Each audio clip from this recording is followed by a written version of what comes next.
I am the blind wife of America's richest man's son. His painting talents are extraordinary, yet he never picks up the brush again because of me.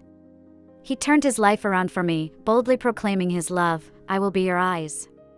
The day I regained my sight, I couldn't wait to tell him, but I saw him holding another woman, kiss me right next to her. Anyway, she can't see. As I walked into the bar, the scene before my eyes was filled with shimmering light and shadow, and there were noises hissing in my ears. But William's words were exceptionally clear. "Come back with me," he whispered sweetly to the beauty in his arms, softly coaxing her pretty face. A cherry bit open, revealing a sweet aroma, adding a touch of wicked allure to the man's lips. William looked just like a fallen fairy from the mortal world, luring someone not me. "We can kiss right next to her, she's blind anyway." The pregnancy test report in my hand was crumpled by my grasp. "Even if you make big moves, she can't see." I hid the report behind me. By the time I met William, I was already blind. So I had imagined countless appearances he might have. I thought, maybe he has a very youthful appearance, because his pursuit of me was passionate and wanton, lifting me high up from my mundane life.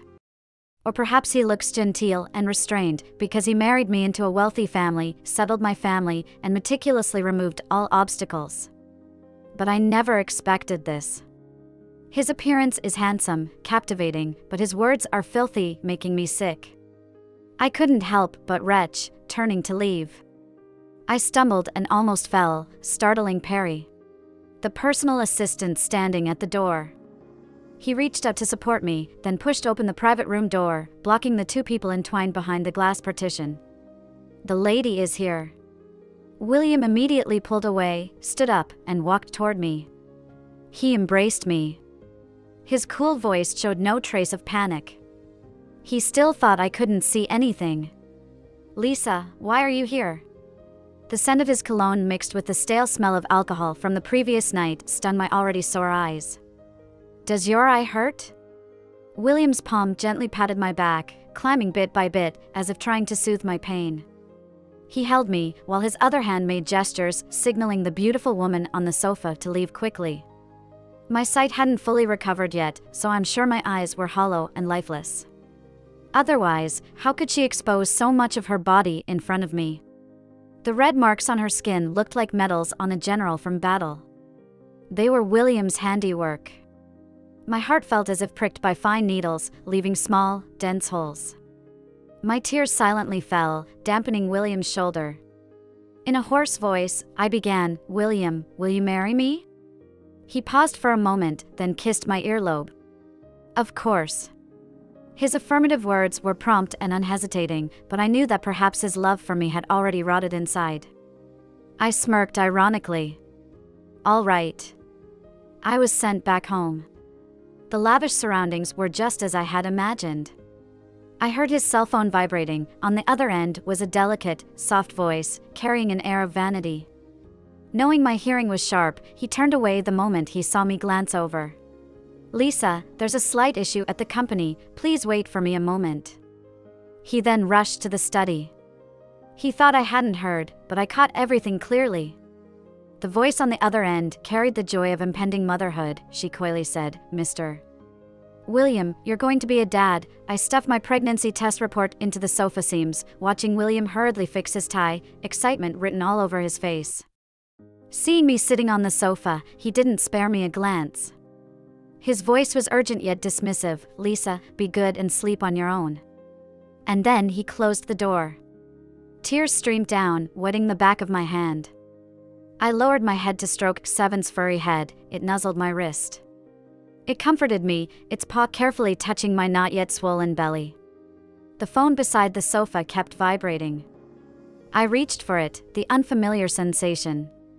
Since I went blind, my phone was just an ornament. The battery was still full, as this phone had just been handed to me by William's assistant, Perry. For so long, this phone had been with him. "Madam," I set up the voice assistant. "Just speak to it if you need to contact anyone." I didn't respond. After a long while, I saw Perry lift his hand and put it back down, tracing the air near my face, suddenly blushing. Then, he tightened his distinct knuckles and seemed to gather his courage to speak. Madam, have you thought about leaving here? I stared at him for a long time, then said, thank you. He hesitated a bit, perhaps still unaware that I had regained my sight. Okay. I saw light flash in Perry's eyes, then he turned to follow William. But not yet. I thought. The inbox was already at 99 plus. I clicked on it randomly, finding messages with a girlish tone, full of provocation and the arrogance of being favored. How dare a blind person compete with me? Even if I scold you, you can't see it. William loves me, he's long tired of an old hag like you. He also said he'd kiss me in front of you. That's our play, you are part of our play, really thrilling, isn't it? Too bad you're blind, can't even see my challenge, so dull. My eyes were fixated on the historical information, as if I had seen that day when a girl named Lily gracefully held the arm of William with a charming smile. Instinctively, I clicked on her photo. In it, she had her long hair down, with big, round eyes and a sweet smile. Yet I saw, as if through the void, my 18-year-old self.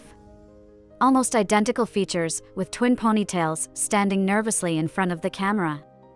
Back then, I couldn't see it, but after so many years, I could see the painting hanging in the center of the living room.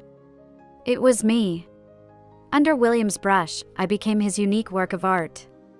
But I didn't know it at the time. How could an artist have only one muse? I stared at that painting for an entire night. My hand unconsciously placed on my lower abdomen. The child didn't come at the best time, I had to stop and think carefully. I couldn't just take on William's role of executioner for nothing. Madam, someone has called for you. Should I take it? I nodded and took the phone. But the noise on the other side was so loud that I couldn't make out who was calling. Lily, William drank too much. You're not coming to get him? The scornful words were suddenly interrupted as the phone was snatched by someone else. Sis-in-law, no need to come over. I'll send William back later. Before I could speak, I heard chaos break out again. William keeps calling for you and won't let us touch him. If you don't come, then forget it. The call was suddenly cut off. When I tried calling back, no one answered. I held on to my guide dog. I had initially wanted to share the joy of regaining my vision with William, but it seemed unnecessary to let him know so soon. I bent down and kissed Seven's furry head. Seven, act a little better. William, a brilliant artist with such a clear and bright disposition, was really pushing my limits bit by bit. I started to feel nauseous. Past pleasant memories seemed laughable now. I remembered the boy in a school uniform from when I was 18. The dawn light was just beginning to break. I touched Seven's collar and then followed it outside. I arrived at the room William often frequented. This place was a secret base for these young masters, heirs who hadn't yet taken over their family businesses. Reputation mattered more than anything these past 2 years.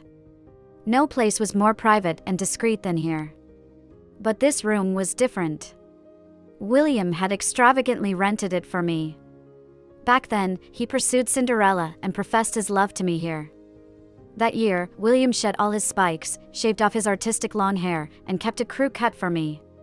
He carefully placed my hand on his short hair. My fingertips brushed over his coarse hair. As a child, I often heard elders say that boys with such hair were stubborn. It turned out to be true. He stubbornly chose me as his wife and stubbornly found a stand-in. Truly headstrong. I seemed to hear William's gentle whisper in my ear again. Lisa, I knew you liked clean and neat boys, so I specifically got the hairstyle you liked. Seven was the guide dog he trained for me. William placed Seven's leash into my palm, then knelt on one knee, kissing the back of my hand. I will be your eyes. When the paparazzi covering high society gossip discovered us, he intentionally let them publish the entertainment news. He high-profilely introduced me, this Cinderella, into their circle. Lost in memories, I suddenly heard the resounding slap. Looking towards the sound, I saw a girl in a smart suit, standing tall and proud. She seemed familiar at first, but then her voice rang out, crisp and powerful. William, I don't care how you play around, but proposing is crossing the line. The girl before, you pampered her, called her your muse, and I didn't bother you about it. But what about now? She disdainfully lifted Lily's face, then casually let go, wiping her hand on William's suit. Even just watching, I felt disgusted. No one around dared to make a sound. Lily was full of fear. Unlike her arrogance in front of me, she now seemed like a deflated balloon, full of submission and flattery. Rosa, look down on an adulterer like you. Let's get divorced. Another slap. Blood was at the corner of William's mouth. Rosa stormed over, squinting her eyes at me as she passed. I got a clear look at her face. He's been rotten for a long time. Want to come work for my company? I instinctively nodded, handing her my contact information. She curved her lips in a smile. You dance beautifully. Then he uttered the same words as back then. I remembered her. On my 18th birthday, because of my elegant dancing, I was hired here to help support my family expenses. With a light touch on my toes, I spun around and performed a warm-up dance for the young lady's coming-of-age ceremony. As I exited the stage, it was also Rosa who passed by me with her pretty dress, smiled at me, and patted my shoulder. You dance beautifully. So, she was William's real wife. I was nothing but his plaything. Your eyes are very beautiful. Her eyes glimmered, and I spoke, okay, wait for me, I will come. She knew I could see her.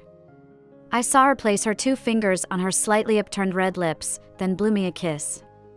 After Rosa turned and left, I took a deep breath and walked into that private room. I thought I was an exception for William. But I didn't know. Turns out, his wife was someone else. And I wasn't even the only mistress. It wasn't until I was taken into the private room by 7 that I understood why Rosa slapped him. This place was truly a mess. The custom dance outfit meant for me was now ill-fitting on Lily. The fairy-like white dress was stained with alcohol. She had half untied the bow at her chest, turning a once dignified dress into something that could no longer hold its head up high. William held her hand, supporting her onto the stage built for me.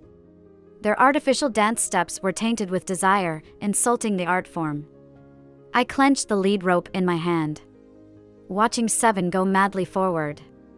It instinctively knew to guard what belonged to me, but William did not understand. I fully grasped the story strung together by Rosa. Everything supposedly prepared for me now belonged to Lily, all because she cooed that the daughter in her belly wanted to wear it. When Rosa barged in, Lily was still cloying and coaxing, begging William to give her a title. Whether it was because of the alcohol or his pride as a man, William spoke rudely to Rosa, defending the drunk Lily. When he tried to act, he took 2 hard slaps from Rosa and still said he would give Lily a title. I found it amusing. Seeing me enter, William's expression didn't even change much. He came over and hugged me, acting as if nothing had happened, coaxing me in what he thought was a gentle voice. Lisa, why are you here? I'll go back home soon. I barely resisted my nausea and avoided his perfume-laden embrace. Let's go home. I recalled how, years ago, when William confessed to me, he mentioned he wouldn't take over the family business because their control was too strong. But I didn't know that the William family had already arranged a fiancé for him long ago. I despised Lily for knowingly being the third wheel, but I was just another despicable mistress. Let's break up, William. I watched William's face falter a little. Yet, he still patiently added another sentence. Lisa, stop making a scene. I promise I'll come home early tomorrow, okay? Around us, William's good brothers also spoke up. Yes, sister-in-law, don't be so stingy. William is with us, look around, there's not a single woman here. We'll make sure William goes home early tomorrow. Don't be mad at William, if anything, be mad at us. All these voices made my head spin.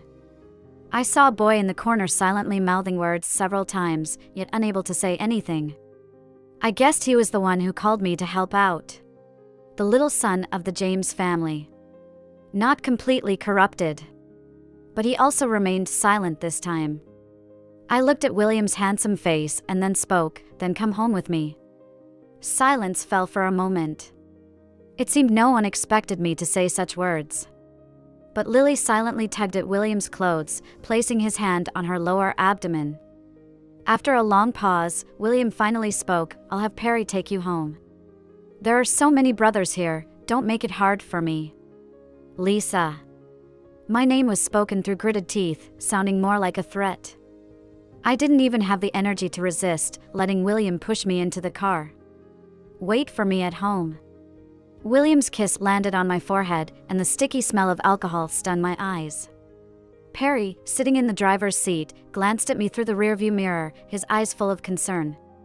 Madam? I raised my hand to wipe away my tears. I don't want to go home. Take me for a ride. He fell silent, then started the car. The vehicle moved steadily on the road, scenery flashing by. The familiar and unfamiliar campus and the road I had walked countless times in high school constantly retreated in front of me. I didn't know how long we drove before Perry spoke up. Madam, let me take you home to rest. He hesitated for a moment, then handed me a handkerchief. Looking at the familiar embroidery on the handkerchief, I opened my eyes wide in disbelief. This is... Perry said nothing.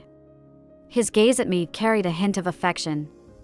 He didn't know I had regained my sight. So, I was fortunate enough to see some long-hidden secrets. By the time we returned to the villa, daylight had fully broken. 7 led me into the living room. As I sat on the sofa, I saw William embracing Lily and whispering in the half-open kitchen. I expected him to go too far, but I didn't expect William to be this disgusting. Seeing me, his gaze became even more passionate. He held Lily's hand and sat beside me on the sofa, casting his phone screen onto the TV. He found it inconvenient to speak with me in the room, so he communicated with Lily in another way. I saw their chat history.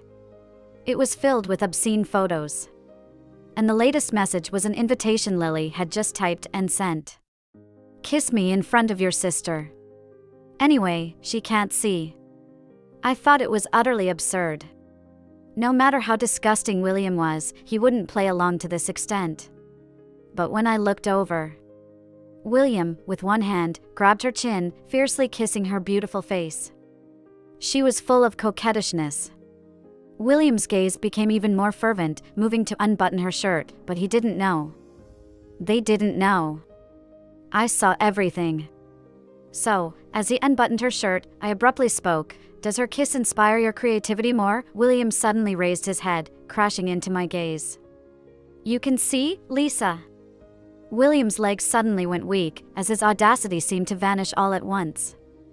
Lisa, I took one final, almost farewell glance at this genius artist.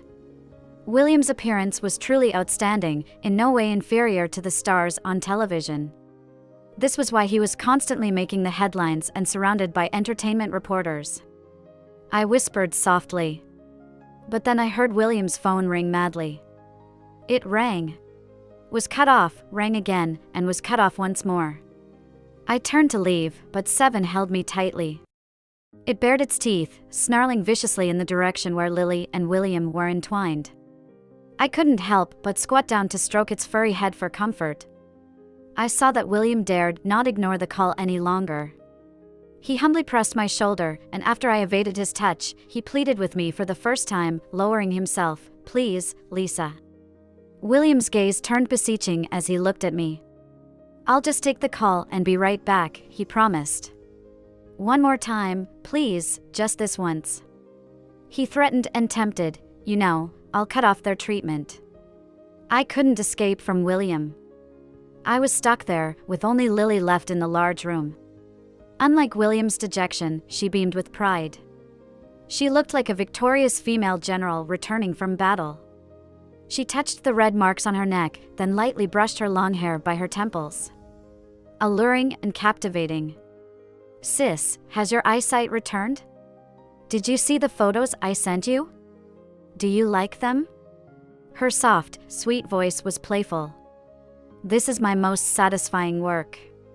Lily pointed to the large screen, showing photos of her on stage. She wore my dress, standing on the stage that William had crafted for me.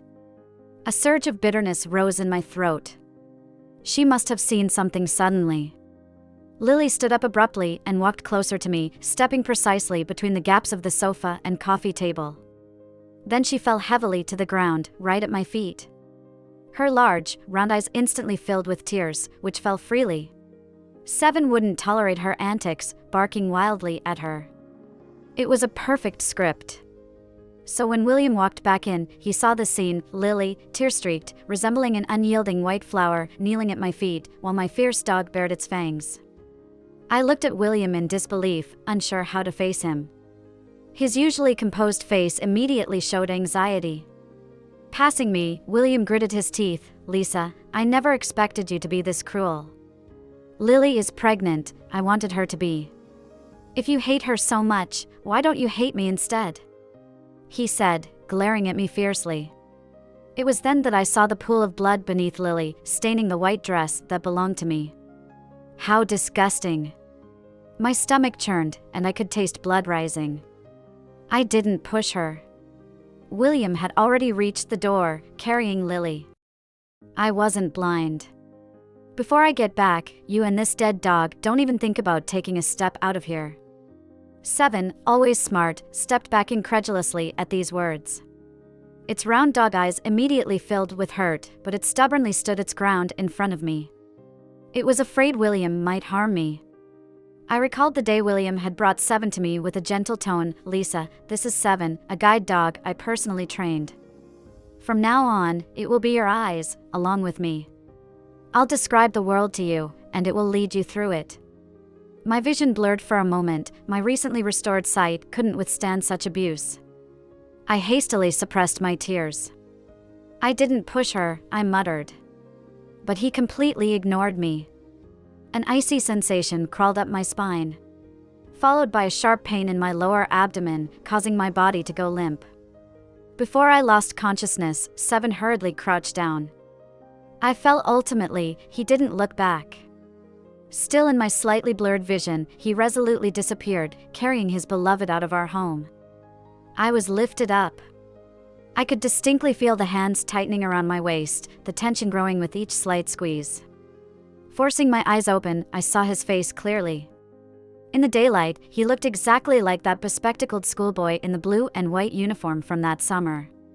It was him, after all. Amidst my blurry haze, I spoke. "Will you keep me here?" My voice was faint, the pain making my speech disjointed.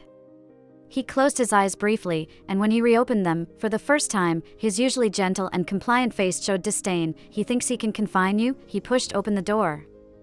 I took a lingering glance at Seven inside the house, then watched as Seven shook its fur, stood up, and followed him. Only then did I close my eyes in relief. Suddenly, it felt very cold. Perry clutched my hand and began to tremble. He placed an almost devout kiss on my forehead. "Please, don't sleep. Lisa, don't sleep." When I opened my eyes again, everything was white. The hospital ceiling smelled of disinfectant. I coughed twice, causing a dull pain to throb in my lower abdomen. The sound of my coughing awakened Perry, who was leaning on the bedside. Seeing that I was awake, he immediately ran out to call the doctor. "Perry." I called his name, and he paused his steps. "Madam." He stuttered nervously, pretending that nothing had happened. I looked at the phone on the bedside table, showing 99 plus unread messages, and suddenly spoke. "What do you want to say?" He looked at my face, which suddenly turned official, and then pursed his lips, forcing a smile. "The young master is looking for you. He's already called my phone." I slowly sat up, observing Perry's poorly concealed worry, and carefully asked, "Are you going to send me back?" Perry was just about to deny it when I interrupted him. "Doesn't it seem that the consequences of you not going back are more severe than me not going back?" At this moment, the doctor pushed open the door and entered.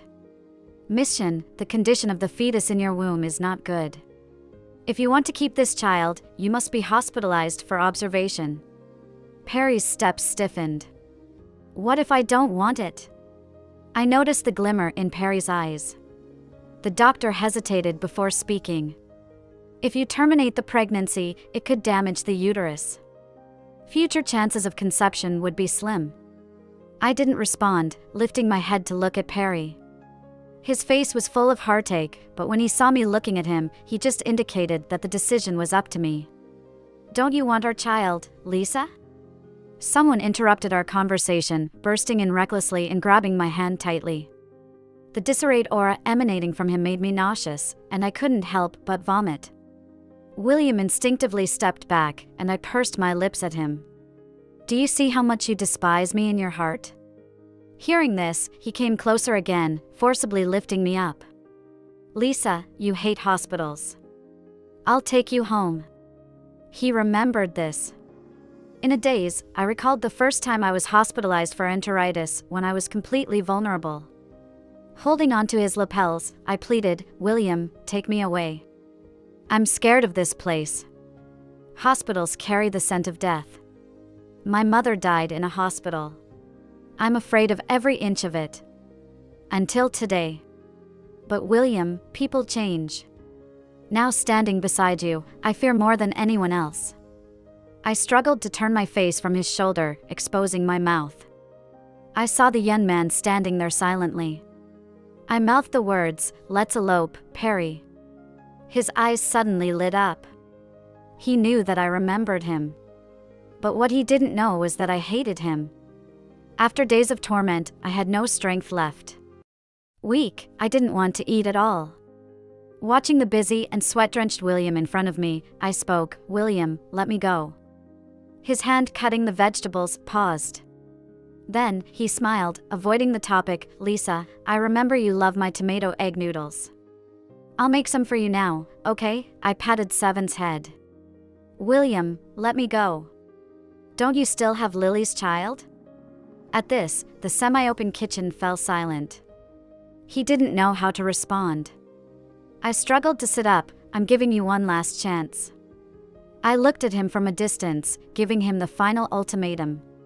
William went crazy, rushing over and delivering a slap across my face. How dare you leave me? I didn't dodge, letting my cheek swell. I stubbornly looked at him, are you sure you won't let me go? He lost his strength, collapsing before me, begging, please, Lisa, don't leave me. I love you. I truly can't live without you, Lisa. Please, don't leave. Our child needs you. I'll bring Lily here.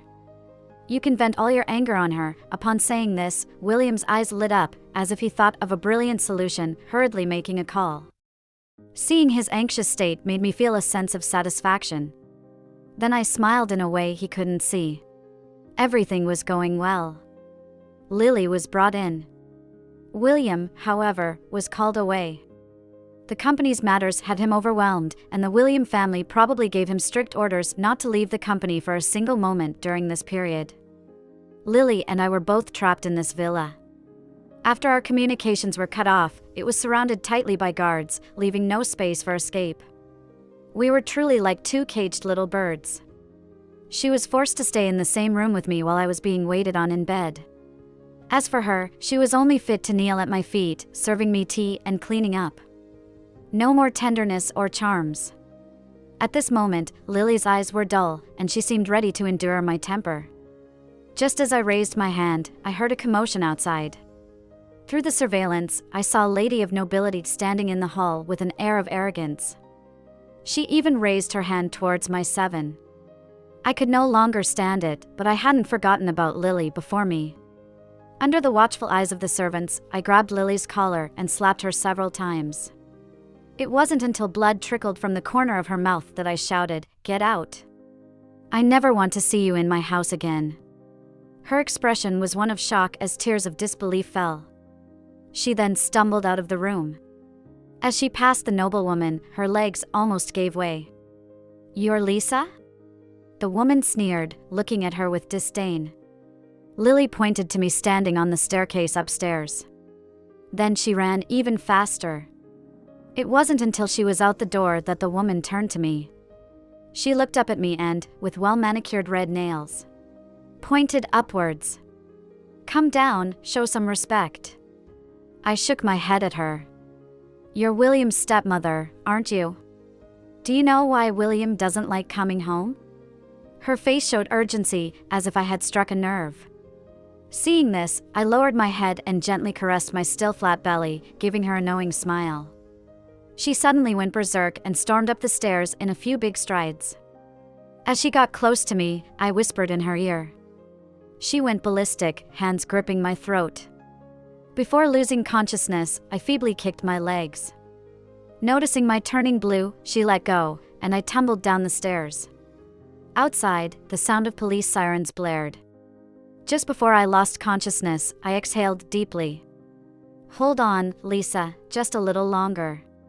When I opened my eyes again, a police officer was looking at me with gentle pity. You're awake. The oxygen mask on my face made me sweat. I'm very sorry to inform you, but... I raised my eyes, guessing what she was about to say. As expected, she bit her lip, hesitated for a moment, and then spoke, Your condition isn't very good. But, the suspect has been apprehended and won't be a threat to your safety anymore. Tears flowed from the corners of my eyes. When you're fully recovered, you can assist us with the investigation. Summoning all my strength, I grabbed her hand and left a string of numbers in her palm. Then I laboriously raised my hand, pointing to the body camera on her chest. You mean, this is the surveillance password? I nodded and closed my eyes in relief. Start with William's mother. Unexpectedly, before my consciousness faded, another hand grasped mine. The familiar scent made me tear up. I looked up and saw Perry, haggard from being missing for days, and tears streamed uncontrollably down my face. I'm late, Lisa. Once you get better, I'll take you away, all right? Seeing his pained expression, I remembered what William had told him that day as he carried me away. I nodded at first, then shook my head. You haven't completed what you need to do, have you? He hurriedly replied. Then after you complete it, come take me away, all right? I nodded continuously, tears flowing even more. Just as Perry was about to kiss me, I saw someone rush in through the door. It was William. He threw Perry to the ground with a single punch and then began to mercilessly kick him without pause. Perry lay on the ground, silent, allowing him to vent his rage. Where did you get the guts to touch my woman? I secretly clenched my left hand in disgust. After a bout of venting, William gestured for his subordinates to drag Perry away, then sat by my bedside. His new assistant handed over a document. William's eyes were full of deceit. Sign this letter of understanding, and I will marry you. I stared at his eyes in disbelief and asked him with difficulty, She killed our child. William's gaze was pleading, We can have more children. I avoided his hand and then turned away sharply. The devices hooked to my fingers jingled chaotically. The female police officer who had paid for me returned, followed by 2 young officers who pulled William away. Is Anna your mother? We have solid evidence. She is suspected of intentional injury and is now in our custody. She stood in front of me, and I took a long breath. Also, are you Mr. William? I stared unblinkingly at William, whose face had turned pale. His expression remained stoic, but it shattered completely upon hearing the officer's next sentence. You are a suspect in a major murder case from 10 years ago. Please come with us. When William was taken into custody, I finally let out a breath. The second one was William. Faster than I'd hoped. Let's go back 10 years. Holding Lily's hand, I witnessed our father and brother being murdered by a man in a black raincoat. He moved swiftly and took away all my brother's drawings. The bodies were left lying there callously. After quickly calling the police, they took note of his appearance, but there was no further evidence. I cried until I was blind. Until I saw my brother's award-winning drawings, I knew that whoever had them was the murderer. Stumbling, I went to report it, but officers said I was talking nonsense. I knew then that I could only rely on myself. So, I fabricated multiple intricate stories to create a tragic background for myself, successfully attracting William's attention. After spending many years by his side, I discovered that Perry was not only the nerd who copied my homework and bullied me, but also the son of the man in the black raincoat who killed my father and brother. I knew I was on the right track. I thought my only option for revenge was mutual destruction, so I endured everything, playing along with William's courtship charade. But then I saw the news, and I found out that the officer and the director who handled my family's case had both fallen from grace. I was sure then that my revenge would be served by the law. Of course, Lily and I were never pregnant. Because he was our mutual enemy. The next day, William's arrest photos went viral. Alongside those were details exposing how William, once an average artist as a child, suddenly had a meteoric rise one year and won awards. Internet users quickly pieced together the puzzle. I smiled as I looked at the tablet in front of me. The rapidly scrolling comments pieced together the truth almost completely. Dark Knight is not actually William. Guys, I've seen the unreleased drawings by Dark Knight. So shameless, stealing someone's art and treating his sister like that. Am I the only one who thinks the sister is brave, accusing him publicly? His girlfriend is so supportive, sniff. This guy truly deserves to die. Why hasn't he already died to stop wasting state resources? The only muse, yeah right. The sister-in-law relationship is so touching too. I'm declaring that girls are the cutest beings in the world can't do without girls. The comments became even wilder with Lily's long exposé. Perry, adding fuel to the fire, seemed a bit scared. Lisa, aren't you afraid of retaliation from the William family? I glanced at him nonchalantly, speaking slowly. Don't call me Lisa, okay? You really disgust me. Perry looked at me in surprise, and then the tax officers at the door entered politely. Mr. Perry, you are suspected of tax evasion with a significant amount involved. Please cooperate with our investigation. The third fish, served. The William family you speak of?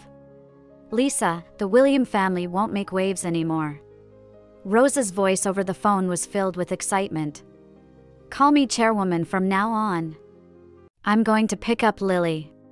You tidy up quickly and join us for the celebration drink. The judgment came quickly. The William family had been mostly acquired by Rosa, who wore a smile when she took over. But inside, she was cursing. Bastard, you still want to marry Lisa and me? Dream on. With no one left to help William maneuver his affairs, he was hit with multiple charges and sentenced to death, with a 2-year reprieve. However, due to his good looks, a rough man in prison took a liking to him. In prison, he managed to get by, befriended by the cell boss. He became like a fish out of water, or rather a dead fish on the cutting board. As for why he was treated well. William, get over here. The always proud William now had a face full of flattery, forcing a smile as he squatted down. He couldn't utter a single word, but was still treated mercilessly. The old man sighed with satisfaction. Hearing William retch prompted a slap. You think I'm disgusting, huh? Get over here. The cell boss looked at William's downcast face with disdain. I've had my fun, now it's your turn. Not every prisoner shared this particular interest, but several understood how to torment people and began to creep closer, slowly approaching. Boss, he passed out. The cell boss straightened up. What the hell? Wake him up, a man squatted down and slapped William's face hard. Playing dead, huh? Do you want a beating from everyone? Upon hearing this, William struggled to open his eyes. Fuck, pretending to be dead? Get him. Gradually, William fell silent. One might wonder, as he roamed among various women, squeezing out their value, whether he ever foresaw such a day. Did he ever think, after killing that astonishingly talented painter, that living could be more terrifying than death? Epilogue, Brother won an award again. Brother won an award again. Daddy, please take us to have some barbecue. Little Lisa, holding her brother's certificate of honor, ran ahead like a little demon. As her brother, he just smiled, carrying his sister's school bag and his own drawing board, and followed slowly behind. The alley was long, and the father was standing at the end of it. Seeing his daughter running over, he took big steps forward and lifted the little girl with pigtails onto his shoulders. When the brother came over, the father patted the boy's shoulder with satisfaction. Good boy, let's go eat. The father was slender and white, yet stood tall like a poplar tree. He held Lisa with one hand and took his son's drawing board with the other. Lisa touched her father's tied-up long hair and blinked at her handsome and extraordinary brother. Brother is a genius artist. Life was peaceful and carefree. This year, Lisa was 12. Good sister, give this to your brother. Lisa stared intently at the pretty girl in front of her and then, like a little adult, tapped her on her beautiful forehead. Lily sister, do you know this is puppy love, and it's wrong? Lisa, looking pretty and serious, was like a doll, making Lily laugh so hard she could barely stand. Lisa, if you don't make me your sister-in-law, your brother might marry a mean woman who would pinch you secretly and never give you meat. Hearing this, Lisa pouted. That won't do. With that, she ran out, stuffing the pink love letter into her brother's arms. Her brother smiled gently, putting the last stroke on his painting. In the painting, Lily was gently tapping Lisa's nose, her face full of doting affection. In the bottom right corner, he wrote beloved. Her brother revealed a set of white teeth, carefully pulling the two girls into his arms, as if he owned the whole world. Lisa wants a sister-in-law, her brother, like a mischievous child, unkindly twisted Lisa's face. For Lisa's sake, be with me. Lily blushed and just nodded. Just then, their tall and thin father rushed in with a feather duster. Let go of little Lily! You rascal! How did I raise a son like you? Lisa snickered, and Lily covered her mouth laughing too. The sisters-in-law held hands and went out to buy meat, looking back at the chasing figures. The two men, one big and one small, were chasing each other down the dusty lane. They never came back. After collecting the ashes, Lily's eyes, swollen from crying, revealed a fierce light, which Lisa stopped. Sister Lily, we can't fight a losing battle. In contrast, Lisa's young face showed a rare calmness. Those people took away all of her brother's paintings, including those their father had collected. Lisa took a deep breath. Do you know why? Lily shook her head blankly. Lisa handed her a newspaper from behind. The newspaper was full of creases, soaked by Lisa's sweat. The headline read, A Genius Artist Debuts, The Girl's Aspiration Wins World Crown. Lisa pointed to the painting on the newspaper. It looked exactly like her own face. They are after brother's talent. Lily started to sob. Lisa patted Lily's hand. Lily, I'm blind and can't see anything, the little girl said with unusual determination. I want to enter the game. At that time, Lily didn't quite understand what it meant. It wasn't until later, when she became a nurse working in a private hospital, that she found out Lisa was staying beside their enemy, pretending to be submissive. After pressing her repeatedly, Lisa confessed everything. So, Lily also resolved, I want to enter the game. That year, William approached Lisa with deceptive enticement, pulling her out of bullying. When he finally found the girl who frequently appeared in paintings by that talented young artist, he was insanely overjoyed. I will be your eyes. You are my muse, he pursued, confessed his feelings, all in one go. But he didn't see Lisa's smirk from the shadows that year. The big fish had taken the bait. After a case was filed that year, the family massacre case became a cold one, with no one paying it any attention for years. So, she entered the game herself. It took Lisa a full 10 years to gather the conclusive evidence. One by one, she sent them all to prison. On the day the dust settled, Rose's co-driver's seat had Lily sitting in it, and she whistled at Lisa standing at the prison gate. Flirting with me, are you? Lisa smiled as she was brought into the car by the two. Can you paint? No. Rosa, she's lying to you. She paints even better than her brother. You little traitor, daring to lie to me. Draw something for Lily and me, or you'll have to kiss me. I want kisses too. Fair competition. Lily. You're her sister-in-law, you can't disregard ethics. Kisses for everyone, all right? The three girls burst into laughter.